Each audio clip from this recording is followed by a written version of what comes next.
Hello बच्चों, तो चलिए अपना प्रश्न पढ़ते हैं। नमन कोण का मान उत्तरी ध्रुव से विषुवत रेखा की ओर जाने पर चार विकल्प दिए गए हैं। पहला स्थिर रहता है, दूसरा बढ़ता है, तीसरा घटता है, चौथा है पहले घटता है फिर बढ़ता है। तो चलिए प्रश्न के लिए मुख्य उदाहरण की चर्चा करते हैं। मुख्य अवधारणा।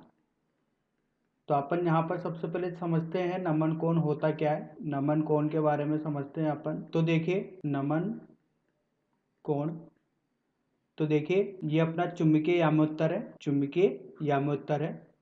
इस चुंबकीय यामोत्तर में जब अपन कोई भी चुंबकीय सुई को छोड़ते हैं, ठीक है, मतलब अपन उसको यहाँ पर फ्री लटका कर छोड़ते हैं, ठीक है, वो मुक्त अवस्था में होती है।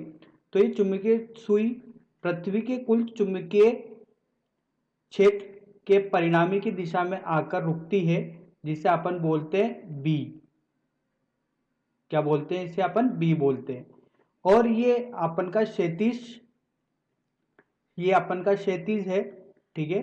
इस क्षैतिज के साथ जो ये कोण थीटा बनता है, इसी को अपन बोलते हैं नमन कोण बोलते हैं, ठीक है। तो इसको अपन ऐसी तरीके से परिभाषित कर सकते हैं कि पृथ्वी के परिणामी चुंबकीय क्षेत्र का ऊर्ध्वाधर या क्षैतिज के साथ जो कोण बनता है, इसे अपन क्या बोलते हैं? नमन कोण बोलते हैं, ठीक है। तो इस नमन कोण का मान जो होता है वो ध्रुव पर कितना होता है? ध्रुव पर 90 डिग्री होता है। तथा जो अपन विषुवत रेखा की अगर अपन बात करें तो उस पर होता है 0 डिग्री होता है वहां पर अपन का, ठीक है। तो अगर अपन यहां पर बोला जाए कि नमन कोण का मान उत्तरी ध्रुव से विषुवत रेखा की ओर जाने पर, तो चलिए अब अपने प्रश्न पर चलते हैं और देखते हैं। ये अपनी पृथ्वी है, ठीक है। ये पृथ्वी का उत्तरी ध्रुव, ये विषुवत रेखा, ठीक है। ये पृथ्वी का दक्षिणी ध्रुव। तो अपन ने बताया कि उत्तरी ध्रुव पर नमन कोण कितना होता है? 90 डिग्री। और विषुवत पे कितना होता है? 0 डिग्री, ठीक है।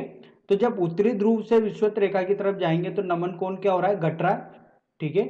तो यहां पर अपन से ये पूछा गया है कि नमन कोण का मान उत्तरी ध्रुव से विषुवत रेखा की ओर जाने पर स्थिर रहता है, बढ़ता है, घटता है, पहले घटता है फिर बढ़ता है। तो यहां पर अपना सही विकल्प है घटता है, ठीक है।